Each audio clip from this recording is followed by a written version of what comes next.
Fizi, Fizi, dengar. Fizi.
Guna gini ya Gary. Background pakai background terima kasih Lepas tu pakai overlay ni. Overlay ambil baru tok ah. Ambil baru tok baru overlay ah.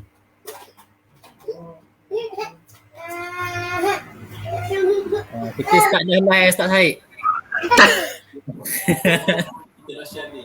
Kita share link dulu.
Boleh start dah Ustaz? Boleh. Baik. Bismillahirrahmanirrahim. Assalamualaikum warahmatullahi taala wabarakatuh. Alhamdulillahirabbil alamin wassalatu wassalamu ala asyrafil anbiya'i wal mursalin wa ala alihi wa sahbihi ajma'in. Bagi memberkati perjalanan pengajian kita pada malam ni, mari sama-sama kita membukanya dengan ummul kitab Al-Fatihah. Al-Fatihah. A'udzubillahi minasyaitonir rajim. Bismillahirrahmanirrahim. Alhamdulillahi rabbil alamin arrahmanir rahim maliki yaumiddin iyyaka na'budu wa iyyaka nasta'in ihdinas siratal mustaqim siratal ladzina an'amta 'alaihim ghairil maghdubi 'alaihim waladdallin. Yang dihormati Al-Fadhil Ustaz Abu Usamah Muhammad Hanafiah bin Haji Hussein, sebagai ahli panel kita pada malam ini, para alim ulama, para asatizah, penuntut-penuntut ilmu serta muslimin muslimat yang dirahmati lagi dikasihi Allah Subhanahu Wa Taala sekalian. Jadi sebelum kita menyerahkan majlis ataupun pengajian kita pada Al-Fadhil Ustaz, diminta kepada sahabat-sahabat muslimin muslimat untuk pakat share kepada sahabat-sahabat kita, mudah-mudahan dapat manfaat dan ganjaran di sisi Allah Subhanahu Wa Taala insya-Allah. Jadi tanpa melengahkan masa lagi, majlis dengan segala hormatnya menyerahkan kepada Al-Fadhil Ustaz. Falyatafaddal mashkura.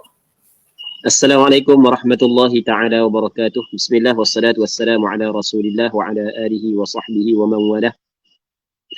Allahumma la sahla illa ma ja'altahu sahla wa anta taj'alul hazna ila syi'ta sahla.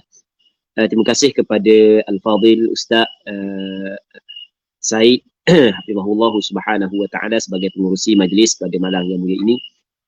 Tidak lupa juga kepada pihak penganjur sidang, penonton yang mengikuti pengajian fiqh Qorbang pada malam yang mulia ini.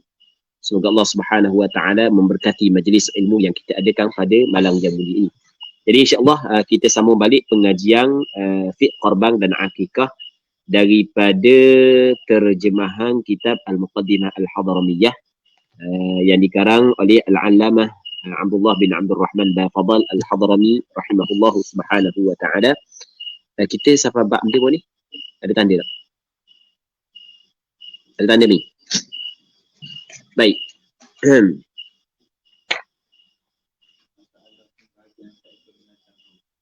Masalah pembahagian seekor, muka surat 13. Betul tak?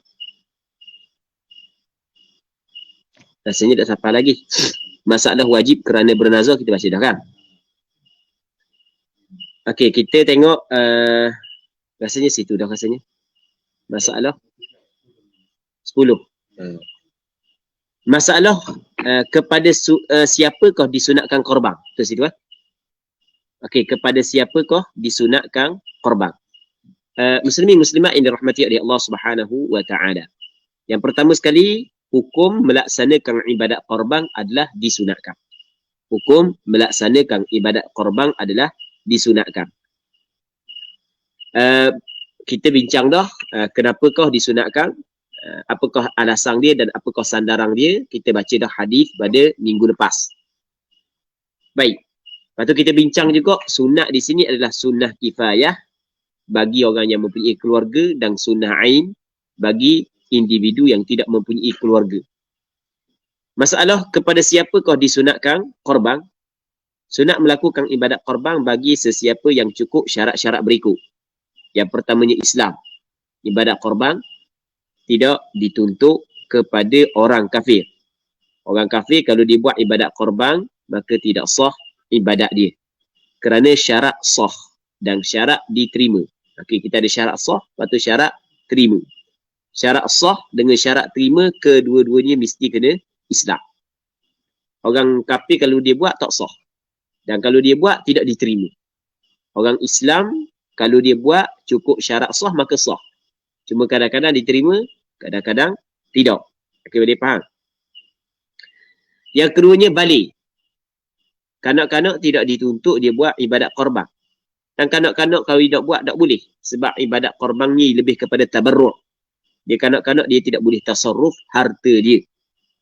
Dia tidak boleh tasarruf harta dia melainkan dalam hal-hal tertentu. Adalah perbincangan yang dibincang oleh ulama fiqh. Baik, cuma si ayah kalau nak buat korban untuk anak dia dibolehkan. Tapi dengan syarat dia, dengan syarat daripada harta siapa?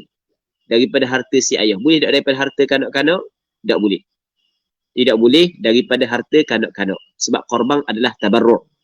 Okey, boleh faham? Dia bukan benda wajib, benda tabarruk. Suka rela. Maka ayah ataupun wali yang menjaga harta budak, dia tidak boleh nak mengeluarkan harta budak saat itu untuk tabarruk. Tidak boleh. Dia tidak boleh. Baik. Yang ketiganya berakal. Jadi bermakna orang gila tidak dituntut dia buat korban. Dan benda sama juga dengan orang yang maksudnya tidak waras dah dan tua kan. Tua jadi nyanyuk dah reti benda dah. Pitih banyak. Dan pernah orang ajukan soalan ni kepada Ana. Beberapa kali soalan ni pernah diajukan kepada Ana. Dia sekarang anak dia pakat nak buat rebang untuk mak dia. Daripada pitih mak dia. Sebab pitih mak dia banyak. Tapi mak dia tak tahu benda dah. Maksudnya tidak ada akal dah. Mak dia. Tidak waras dah. Boleh ke tak? Tak boleh. Sebab benda tak boleh, kena ingat jawapan dia, korban adalah benda tabarruk. Okey, boleh faham? Mengeluarkan harta secara sukarela. Orang yang urus harta orang, dia tidak boleh buat ikut dang harta tersebut. Nak tabarruk tidak dibolehkan. Mereka dalam hal-hal yang wajib. Beli pamper dia, pemakan. Itu tak ada masalah. Tapi untuk tabarruk harta dia tidak dibolehkan. Mesti kena keizinan daripada tuang dia. Sedangkan tuang dia tidak boleh memberi izin. Maka sebab itulah tidak boleh nak buat korban daripada duit dia. Daripada duit orang yang gila saat ni, orang yang tidak waras. Yang keempat, berkemampuan. Orang yang tidak berkemampuan tidak dituntut melaksanakan ibadat korban. Okey, apakah ukuran kemampuan di sini? Kita kadang-kadang ukuran kemampuan di sisi kita dia berbeza dengan kemampuan yang mengikut istilah syarak dalam bab ni. Kemampuan dan kemampuan dalam istilah ulama fiqh ataupun yang disebut dalam istilah syarak, dia berbeza daripada satu benda kepada satu benda yang lain. Kemampuan dalam bab haji, dia lain daripada kemampuan dalam bab zakat fitrah, lain daripada kemampuan dalam bab korban. Kalau bab haji mesti kena cukup perbelanjaan. Perbelanjaan haji ni bukan sedikit banyak. Zakat fitrah, kemampuan zakat fitrah sikit je. Maksudnya lebih daripada perbelanjaan yang diperlukan pada malang dan hari raya untuk diri dia dan orang yang di bawah tanggungan dia dikira kemampuan. Okey, boleh faham. Tapi kalau misalnya ada pitih RM1,000 kalau dalam bab benda zakat fitrah dikirakan mampu. Tapi dalam bab haji mampu tak ni? Tak mampu. Okey, boleh faham kan? Maksudnya kemampuan mengikut istilah syarak ia berbeza daripada suatu benda kepada suatu benda yang lain.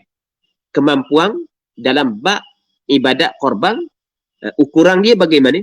Maksud berkemampuan ialah seorang yang mempunyai harta atau wang melebihi perbelanjaan untuk dirinya sendiri dan tanggungannya sepanjang hari raya dan hari-hari tasyrik. 11, 12, 13. Jadi kira semua sekali berapa hari? 4 hari. Jadi kira dalam tempoh 4 hari ni, banyak mana yang diperlukan untuk perbelanjaan dia dan perbelanjaan keluarga dia. Perbelanjaan asas sahaja. Banyak mana? Kalau katakanlah RM50 sehari. Banyak dah RM50 sehari yang. Tak gitu. RM50 sehari. Baik, 50 jadi 4 hari dalam 200. Tiba-tiba masuk hari raya saat ni tu dia ada duit lebih daripada 200. Yang mana lebih daripada 200 saat itu cukup untuk dia beli seekor kambing yang boleh buat korban ataupun cukup dia masuk satu bahagian daripada seekor lembu. Maka ketika tu dituntut dia buat korban. Kalau dia tidak buat korban dan tak ada seorang pun dari keluarga dia tidak buat korban, maka dia telah melakukan perkara yang makruh, perkara yang dilarang oleh syarak tetapi tidaklah sampai kepada haram. Okey, jelaskan. Masalah wajib kerana bernazar. Tadi kita baca hak atas dulu lah. Tidak wajib udhiyah melainkan dengan nazar atau dengan perkataan seseorang, ini adalah binatang korban atau aku jadikannya sebagai binatang korban. Okay, kita baca matang dulu baru kita faham syarahan dia. Okey, jelas. Jadi tengok, tidak wajib udhiyah. Apa dia tidak wajib udhiyah? Di asal udhiyah adalah asal udhiyah makna binatang korban. Sebenarnya bukan tidak wajib binatang korban, tidak wajib melakukan ibadat korban. Okey, boleh faham? Tu asal makna tidak wajib tadhiyah, melaksanakan ibadat korban, melainkan dengan nazar. Kalau nazar baru jadi wajib. Atau dengan perkataan seseorang. Ini adalah binatang korban aku. Atau aku jadikannya sebagai binatang korban. Maka jadi wajib. Dia jadi wajib, dia bukan nazar, dia sama dengan nazar. Tadi nazar ni serupa dengan nazar. Boleh faham? Masalah nazar, tengok dia kata masalah wajib kerana bernazar. Nazar ialah seorang mukallaf itu mewajibkan dirinya sendiri kerana Allah melalui perkataannya. Okey, dia mewajibkan dirinya sendiri kerana Allah. Dia mewajibkan atas dirinya untuk Allah melalui perkataannya. Untuk melakukan sesuatu perbuatan yang pada asalnya tidak diwajibkan di sisi syarak. Pada asalnya tidak diwajibkan di sisi syarak. Tiba-tiba dia melafazkan suatu perkataan yang menunjuk bahawa perkataan tersebut dia telah mewajibkan ke atas diri dia untuk melakukan sesuatu perbuatan. Demi Allah,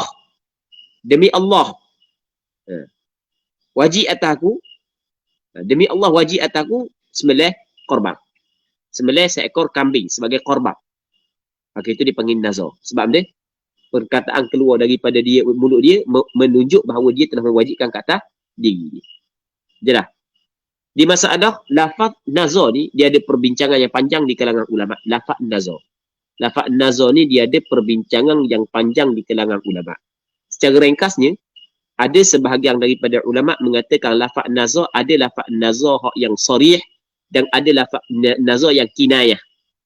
Maksudnya lafaz nazar yang sarih jelas perkataan tersebut menunjukkan bahawa dia telah mewajibkan ke atas diri dia untuk melakukan sesuatu ibadat yang pada asalnya tidak diwajibkan. Okey, boleh faham? Di sana ada lafaz nazar yang kinayah. Kinayah ni maksudnya boleh difahami dia nak bernazar dan boleh difahami kepada benda yang lain. Okey, boleh faham? Maka lafaz kinayah ini dia kembali kepada niat. Kalau niat dia untuk bernazar maka jadi nazar. Kalau niat dia bukan untuk bernazar maka tidak jadi nazar. Kita biasanya kalau orang nak nikah anak dia, hamba kalau nikah anak hamba hak ni hamba nak sembelih lembu seekor. Adakah kena nazar tu? Tak, bukan. Hasrat hati. Cakap kita benda hasrat hati, niat gitulah. Nak sembelih seekor lembu seekor kalau piti ada lah. Dia bukan nazar tu. Kan nazar gitu. Tak. Faham? Sampai masa dak melih lembu, dah apa awak dak melih lembu? Dah nak melih lembu nak pergi makan siapa musim ni? Sebagai contoh. Kan? Itu dia bukan nazar. Faham? Hamba kalau ingat anak-anak balik rumah kat gigi gaya kat gigi nak cari buat kambing seekor, nak melih kambing, boleh makan dengan anak-anak. Nazar ke tak tu? Tak. Faham? Jelas tak? Dia lafaz kinayah dalam bab nazar ni, lafaz tersebut boleh difahami nazar dan boleh difahami bukan nazar. Maka hak tu kembali kepada niat. Kalau niat nazar, nazar. Kalau niat bukan nazar, bukan, tidak dikirakan nazar. Baik. Apabila seorang itu bernazar untuk melakukan ibadat korban, sama ada nazar secara mutlak atau nazar dengan mengaitkan sesuatu perkara, maka wajib dia melakukan ibadat korban. Walaupun hukum asal bagi ibadat korban adalah sunat. Jelas tak? Jelas, ha? Jadi apabila dia nazar, wajib dia melaksanakan ibadat korban. Walaupun pada asalnya hukum ibadat korban adalah sunat. Sama ada nazar mutlak ni saja-saja. Tak ada dia kaitkan dengan sesuatu. Demi Allah wajib atas aku sembelih kambing ni. Kambing putih ni sebagai contoh. Maka itu nazar. Ataupun kalau sekiranya aku dapat sekian-sekian, kalau sekiranya aku dapat sekian-sekian, maka demi Allah aku nak sembelih seekor kambing.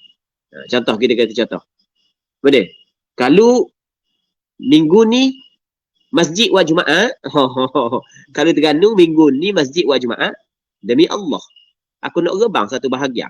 Seekor tahun ni. Contoh je ni, bukan sungguh. Contoh. Baik. Tiba-tiba minggu ni buat Jumaat. Sebagai contoh. Maka tu dipanggil nazar dia. Nazar mujazah. Nazar yang dia kaitkan dengan sesuatu perkara. Maka wajib dia kena laksanakan apa hak yang dinazarkan. Allah Ta'ala kabarkan dalam Quran, wal yufu nudurahum. Hendaklah mereka itu menyempurnakan nazar-nazar mereka itu. Kata Rasulullah, man nadhara an yuti' Allah falyuti'hu. Sesiapa yang bernazar untuk melakukan ketaatan kepada Allah, maka hendaklah wajib dia melakukan ketaatan kepada Allah Subhanahu wa taala. Okey jelas. Baik. Di masalah nazar kena ingat, masalah nazar dia ada dua nazar. Yang pertamanya nazar muayyanah, yang kedua nazar fi dhimmah. Nazar muayyanah ni maksudnya nazar muayyanah. Dia masa dia nazar saat ni tu dia telah tentukan binatang. Itu dipanggil muayyanah. Nazar untuk binatang yang tertentu.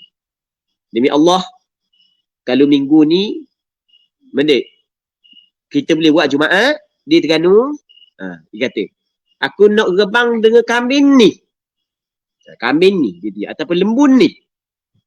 Tiba-tiba boleh buat Jumaat sekarang. Sebagai contoh. Baik.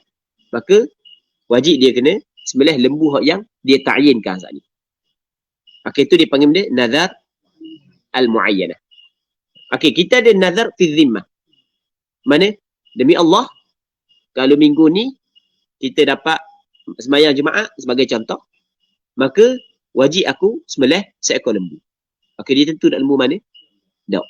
Maka dia kira berhutang. Mana-mana lembu yang disembelih sudah memadai.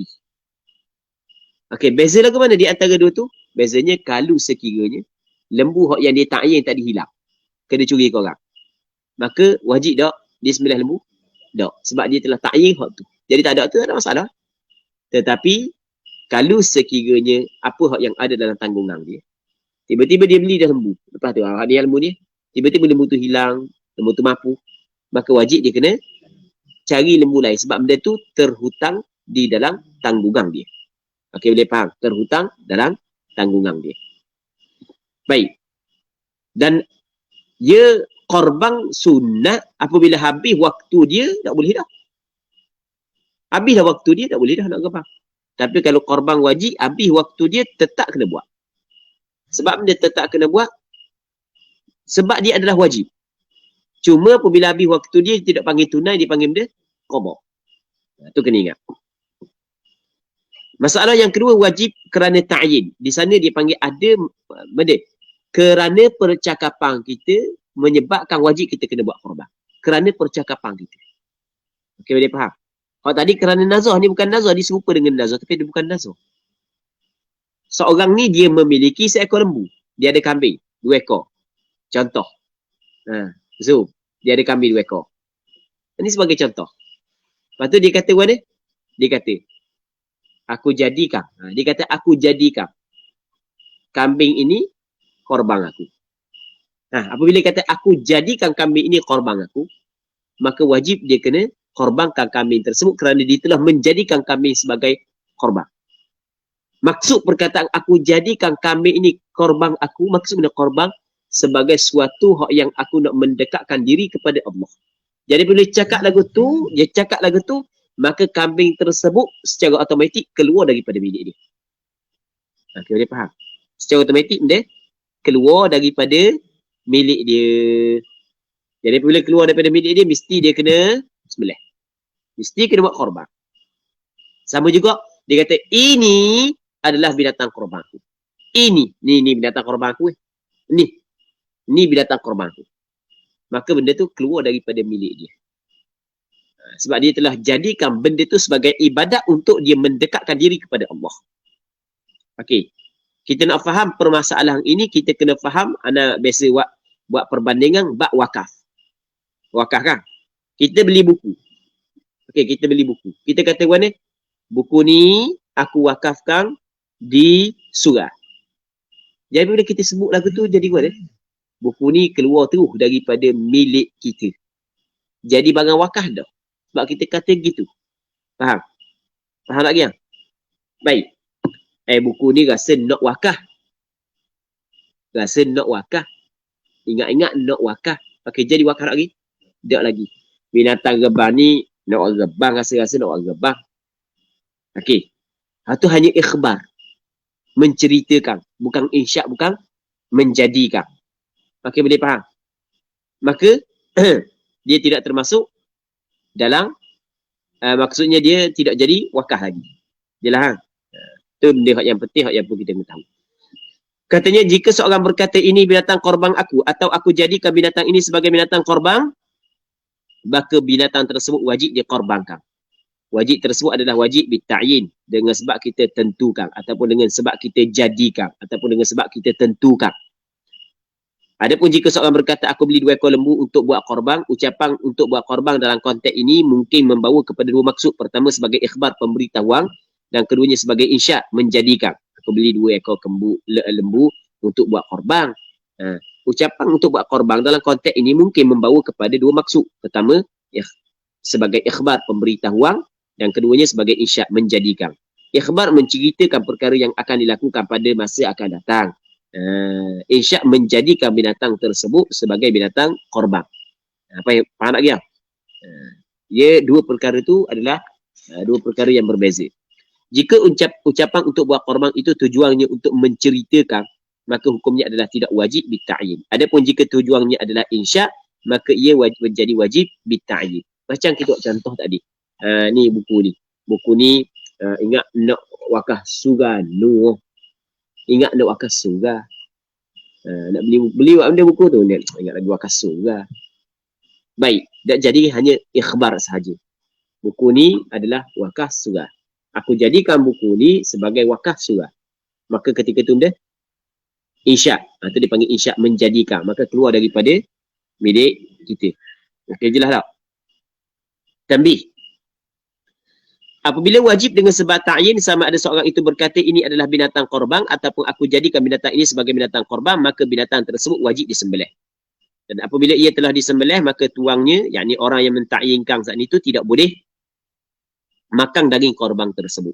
Bahkan wajib disedekahkan kesemuanya kepada fakir miskin. Ia binatang korban, hak yang sunat, wajib kita kena sedekah kadar yang dinamakan sedekah. Hak lebih daripada tu kita nak makan banyak mana dipersilakan. Tapi kalau korban wajib, sama ada wajib kerana nazar ke ataupun wajib kerana ta'yin ke, maka ketika tu tak boleh dia makan. Wajib dia kena sedekah semua sekali. Sedekah semua sekali. Katanya, menurut mazhab Imam Syafi'i, individu yang bernazar untuk melakukan korban tidak boleh makan daging binatang korbannya, walaupun sedikit. Bahkan, ia wajib disedekahkan kepada fakir miskin. Mesti kena sedekahkan kepada fakir miskin. Begitulah juga keadaannya jika seorang itu melakukan korban yang wajib dengan sebab ta'yin. Dan juga tidak boleh makan sedikit pun daripada, dia juga tidak boleh makan sedikit pun daripada daging korbannya. Wajib dia sedekahkan kesemuanya. Okey. Kita baca hak atas pula. Dan tidak memadai binatang korban melainkan unta, lembu dan kambing. Tidak memadai binatang korban melainkan dia unta, lembu dan kambing. Unta apa jua jenis unta tak kira. Lembu apa jua spesies lembu, jenis lembu tidak kira. Dan kerbau dia masuk dalam kategori lembu. Lepas tu kambing. Kambing ni dia merangkumilah.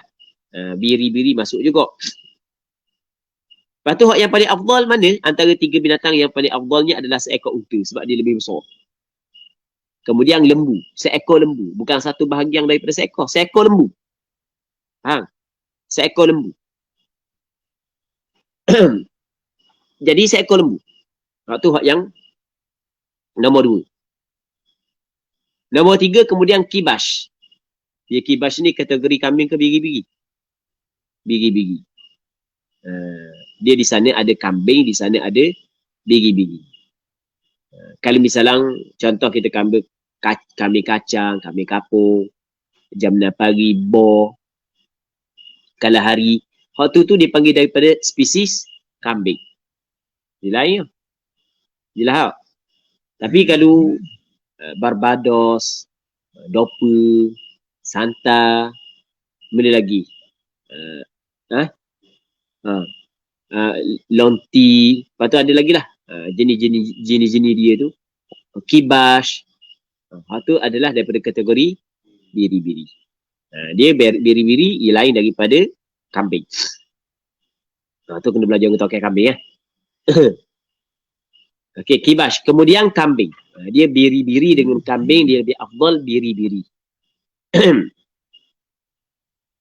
Kemudian perkongsian daripada seekor unta. Waktu jatuh, nombor 6. Betul tak? Nombor 6. Nombor 5. Unta, lembu, kibas, kambing. Perkongsian daripada seekor unta. Nombor 5. Nombor 6. Kemudian, perkongsian daripada seekor unta.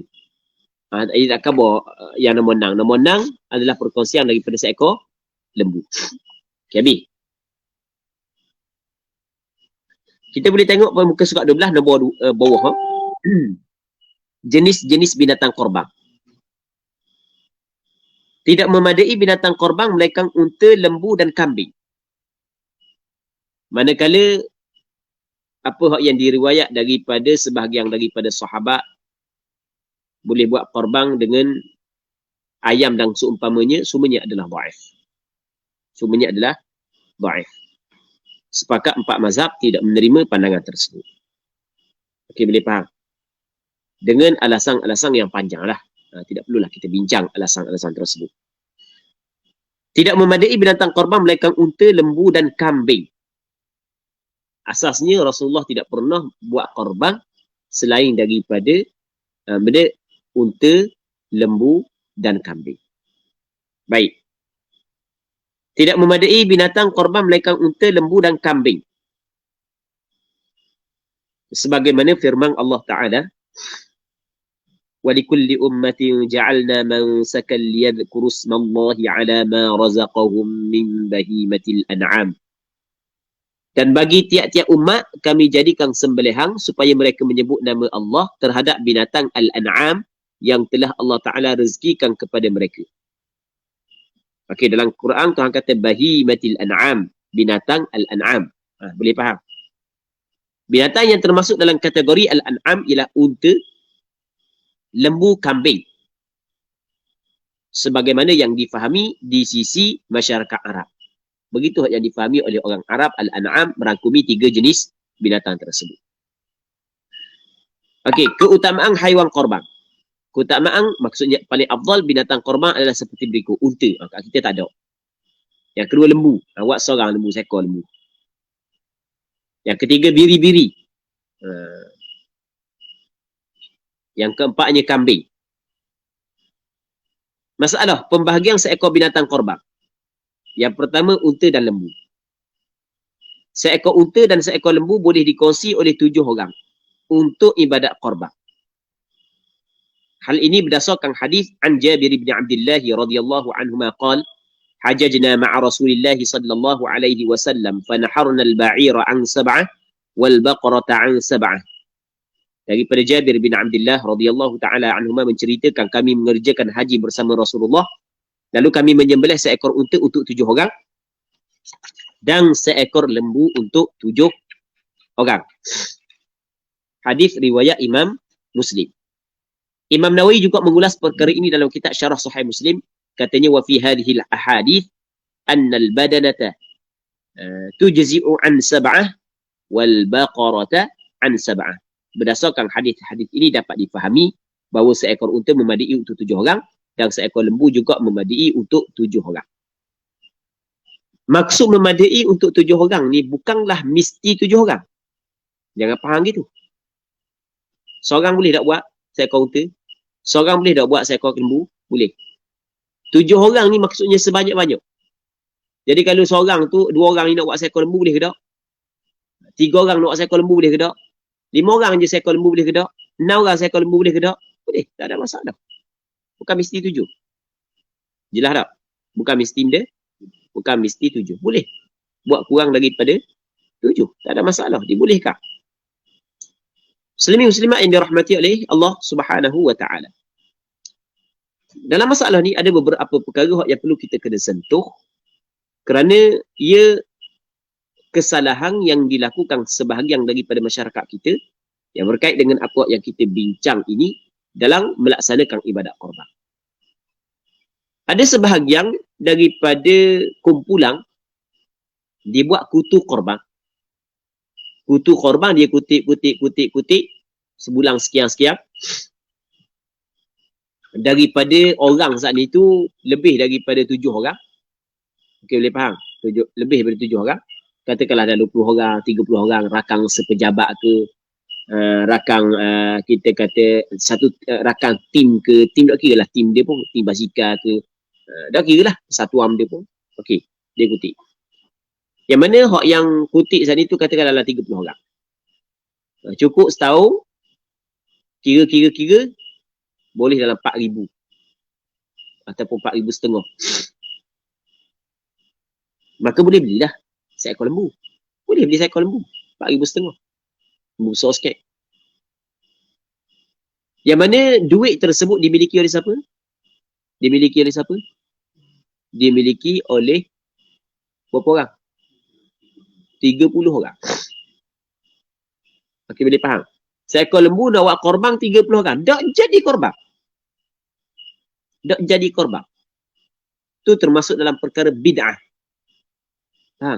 Mereka-rekakan perkara, mereka-rekakan suatu benda, mereka-rekakan dalam hal ibadat. Kan korban ibadat kan? Termasuk dalam mereka-reka dalam hal ibadat. Tak boleh hak tu. Salah hak gitu. Buat gitu. Termasuk dalam perkara bid'ah. Benda hak yang diada-adakan. Yang bertentangan dengan nas syarak. Tak boleh. Salah. Tak sah korban dia. Cuma daging boleh makan lah. Tak sah korban.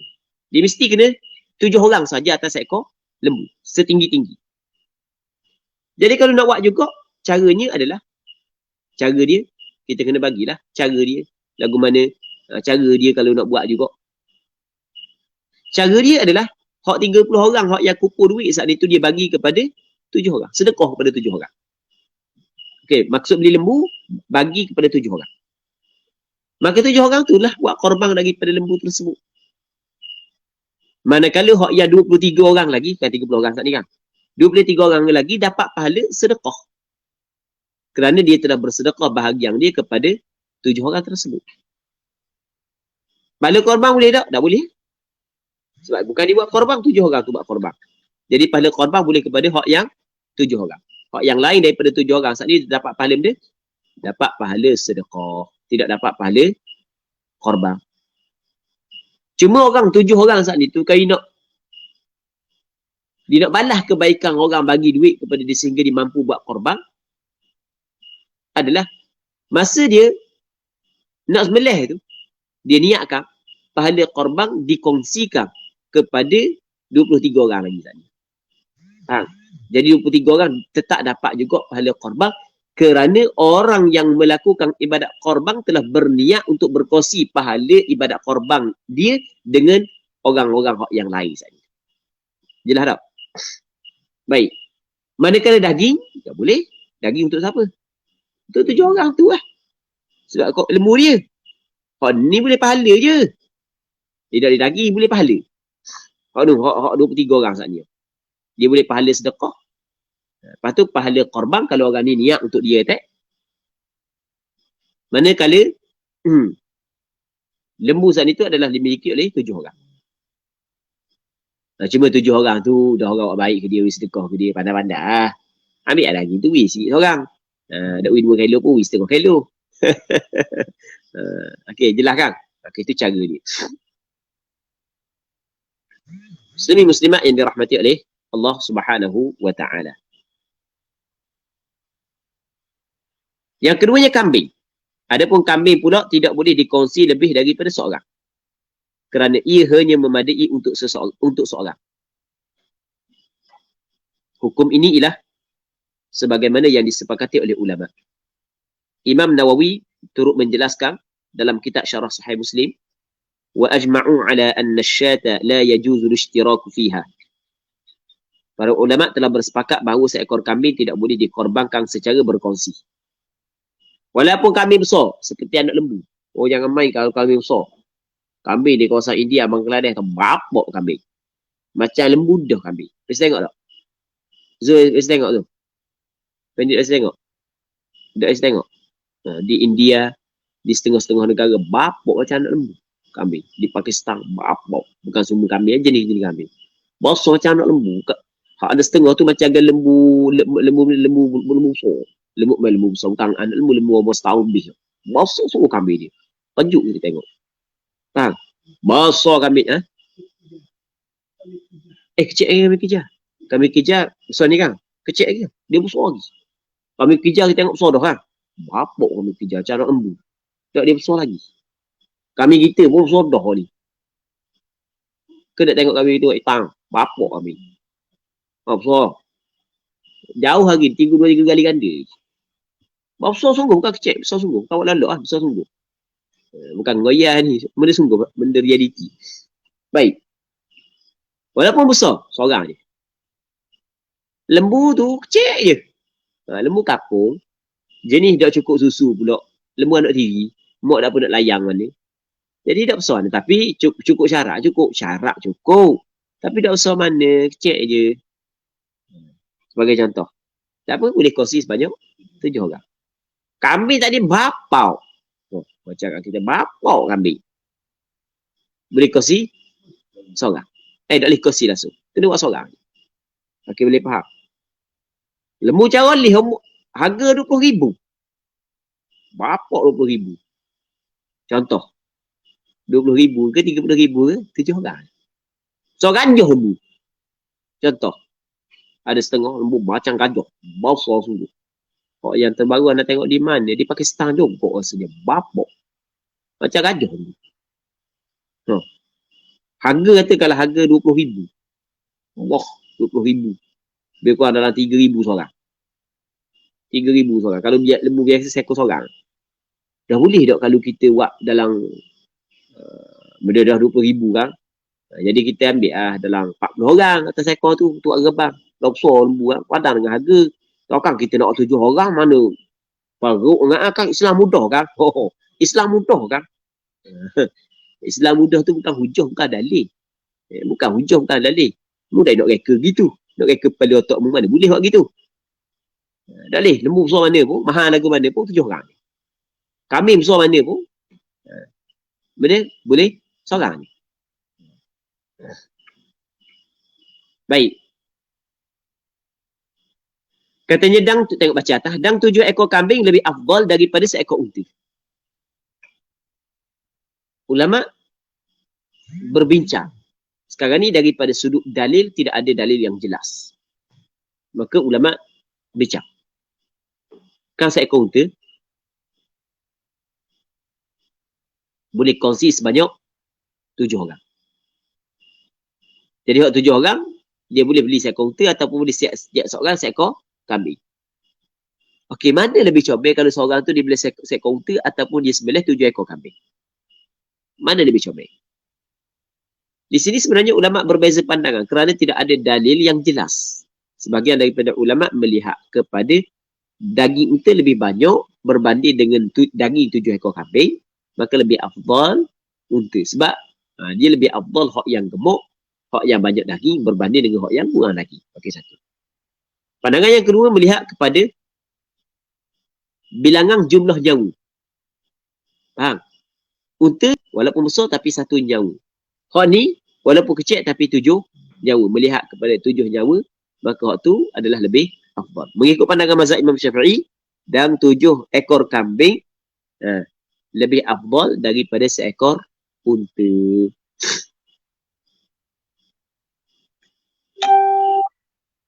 Baik. Katanya antara 7 ekor kambing dan seekor unta, maka yang lebih afdal ialah 7 ekor kambing berbanding seekor unta. Walaupun seekor unta itu lebih besar saiznya, namun ia hanyalah 1 nyawa. Namun dengan menyembelih 7 ekor kambing bermakna telah mengorbankan 7 nyawa. Mengorbankan lebih banyak nyawa adalah lebih afdal walaupun dagingnya sedikit berbanding mengorbankan 1 atau sedikit nyawa walaupun dagingnya banyak. Ini mengikut pandangan siapa? Mazhab Imam Syafi'i. Dalam bab warna, ulama bincang bab warna. Dan yang afdalnya ialah warna yang berwarna putih. Kemudian kuning. Baik. Kemudian warna putih debu gitu. Putih juga. Tapi putih bukan putih macam putih sungguh. Putih campur dengan kelabu. Kita tengok kan. Kemudian balqa. Balqa ni putih campur dengan hitam. Putih tapung dengan hitam.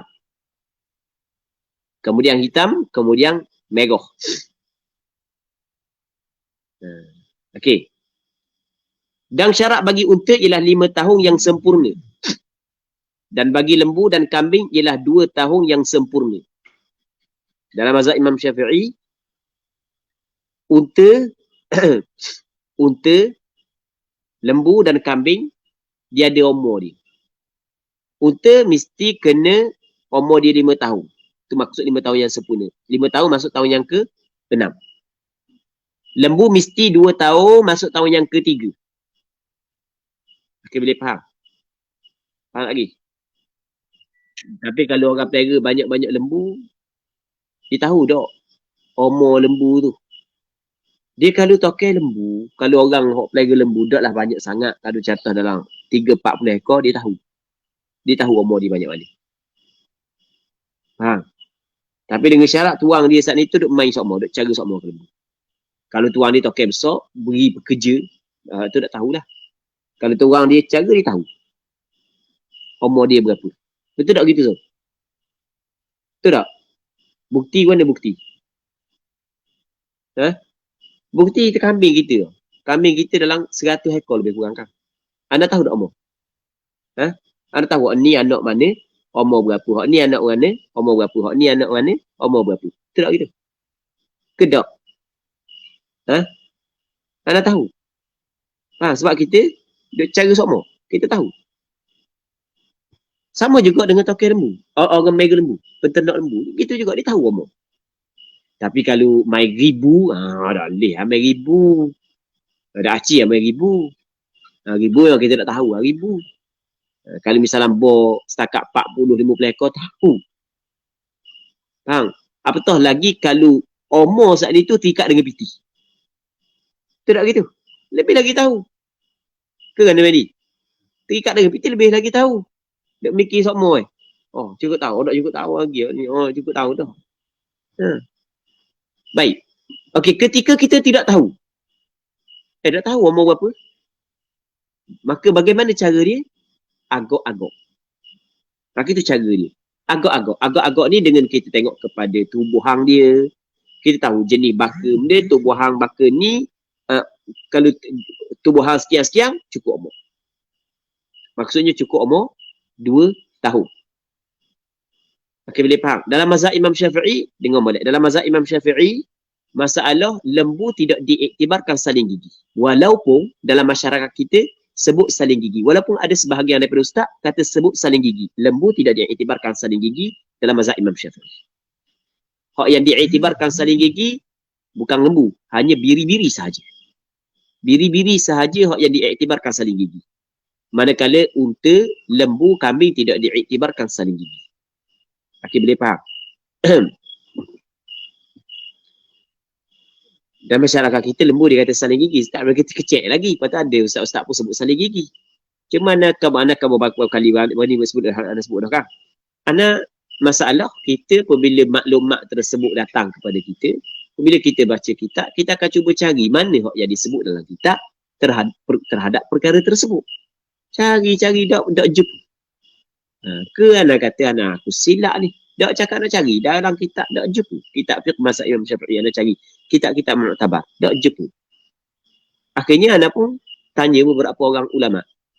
Mazhab Imam Syafi'i daripada Yaman, daripada Hudaidah. Ada ulama-ulama daripada Hudaidah. Anak minta nombor telefon daripada Ustaz Kamaruddin. Kan Ustaz Kamaruddin kan? Pak Kemoja tu kan, dia belajar di Hudaidah kan. Dan dia masa duduk Hudaidah saat itu, dalam tempoh berapa tahun dia cerita. Berapa tahun hidup di Hudaidah. Start daripada tahun awal sampai tahun akhir, dia dapat nombor 1 untuk seluruh Universiti Hudaidah kan. Jadi, Syekh so rapat dengan dia. Jadi, anak pun minta nombor-nombor telefon yang Syekh so dalam bab fiqh mazhab Imam Syafi'i, dan anak WhatsApp. Anak tanya masalah ni. Dia kata apa hak yang mereka itu tahu, masalah lembu tidak dikirakan bersaling gigi. Kata anak tak puas hati. Anak pergi tanya pula beberapa orang guru dari Arab Saudi yang mahir mazhab Imam Syafi'i. Lepas tu guru daripada Syria. antara hak yang anda tanya Syekh Rushdi Al-Qalam, adalah beberapa orang hak yang anda tanya, ternyata didapati dia kata apa hak yang mereka itu tahu, apa hak yang mereka itu tahu, bahawasanya lembu tidak diiktibarkan saling gigi. Anda kata betul lah hak yang aku faham, sebab aku dah jumpa percaya dalam kitab. Baik, sampai ke sekarang anda minta juga sahabat-sahabat daripada para asatidah menunjuk mana kitab dalam mazhab Imam Syafi'i yang menyebut bahawasanya lembu diiktibarkan ataupun dikirakan saling gigi. Mintalah daripada beberapa orang sahabat daripada asatidah. Tapi sampai ke sekarang belum lagi lah jumpa. Dan mana-mana hak yang benda bersama dengan benda live pada malam ni bolehlah tolong kalau misalnya jumpa dalam mana-mana kitab fiqh mu'tabar dalam mazhab Imam Syafi'i. Dah kira kita Jawi ke kita Arab ke, yang penting kitab mu'tabar baik yang menyebut bahawasanya perkiraan umur lembu mesti kena saling gigi. Maksudnya antara 2 tahun ataupun saling gigi. Cuba tunjuk kitab mana. Anda cari tak jumpa. Dan akan nak cari lah. Dan anda pun tanya ulama-ulama besar dalam mazhab Imam Syafi'i, begitu hak yang mereka itu jawab. Jadi nak tahu kalau orang tua ambil mana. Tak tahu orang tua ambil mana dalam bab ni. Baik.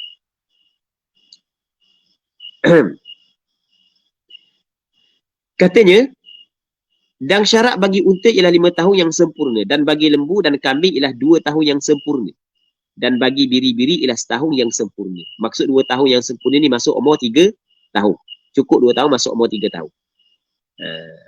Dia kambing dengan lembu sama. Cuma di masalah kambing ni, masalah kambing dengan molek. Masalah kambing di sana ada pandangan yang mengatakan cukup umur kambing setahun masuk tahun yang kedua. Pandangan mu'tamad dalam mazhab Imam Syafi'i umur dia 2 tahun, 2 tahun masuk tahun yang ke-3. Baik. Dan tidak menjadi masalah kita ambil pandangan yang mengatakan cukup umur kami setahun. Tak ada masalah. Dan anda kerap kali anda guna kami hanya cukup umur setahun. Sebab kita tengok besar. Cukup umur setahun. Dan kebanyakan kalau kita tengok kambing yang datang daripada luar, kebanyakan kambing daripada Thailand ke daripada Burma ke, kambing bor kambing lah, jangan bigi-bigi kambing. Kambing yang masuk ke Malaysia, yang orang duk jual, package kambing yang ambil daripada luar, kambing bor, kebanyakan kambing bor, tengok memang nak cukup umur. Memang nak cukup 2 tahun. Tengok kecil aja. Halus lagi kambing. Jadi kena ambil pandangan yang kata setahun. Dan sahabat-sahabat anda yang benda pelera kambing, lepas tu dalam masa yang sama dia ada juga buat transit kambing. Dia bukan buat akhir kambing dia dah cukup umur ni. Jadi kalau orang yang nak pelera kambing tak tahu. Maksudnya hanya benda ambil kambing, orang ambil kambing, benda jual, ambil kambing jual dia tak tahu. Tapi kalau orang pelera kambing dia tahu lah. Dia tahu keadaan kambing ni dah cukup umur lagi, ni cukup umur dah. Faham? Kalau kita percaya kepada orang yang jual, tambah-tambah orang jual saat ni orang siang. Bukan orang-orang Islam. Bukan orang Islam, orang kafir. Dan tak nak percaya.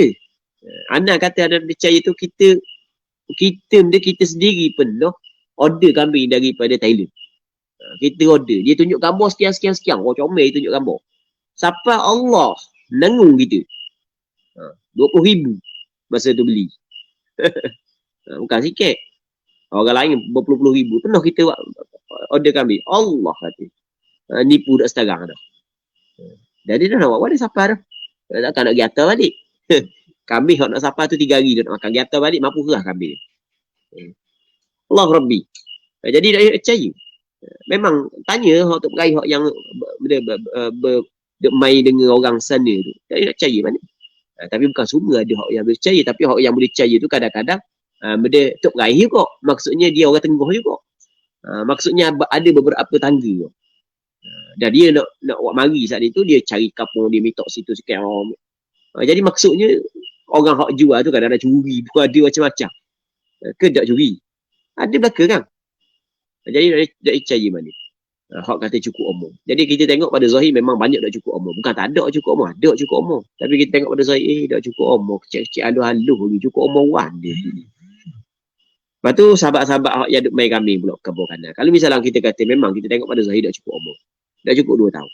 Tapi kalau sekiranya kita pelera dia sampai cukup 2 tahun. Mak pun modal. Dah lah untung sikit dah. Makan mahal-mahal pun tak. Jadi nak orang dia. Anak kata dia pakai mudah ambil pandangan yang mengatakan cukup umur setahun.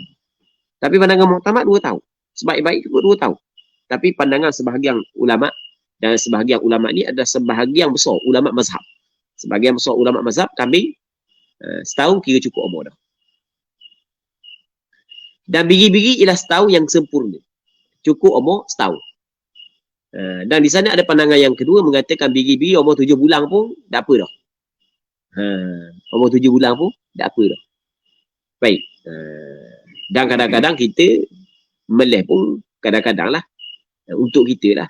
7 bulan, 8 bulan kita meleh dah. Sebab kita tengok besar, kosong molek. Jadi kita boleh meleh ambil pandangan hak yang mengatakan umur 7-8 bulan. Tapi sebaik-baiknya umur setahun. Itu hak yang sebaik-baik. Ini mengikut pandangan mazhab Imam Syafi'i. Baik. Muslimin muslimat yang dirahmati oleh Allah Subhanahu wa taala. Jadi untuk malang ni kita kena berhenti sini dulu. InsyaAllah kita sambung pada minggu hadapan kalau sekiranya dipanjangkan umur. Sebab kita nak bagi laluan kepada jawab soalan kalau sekiranya ada. Sebab biasa ada.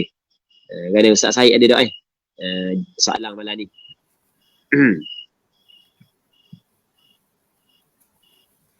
Ada Ustaz. Ada soalan? Ya.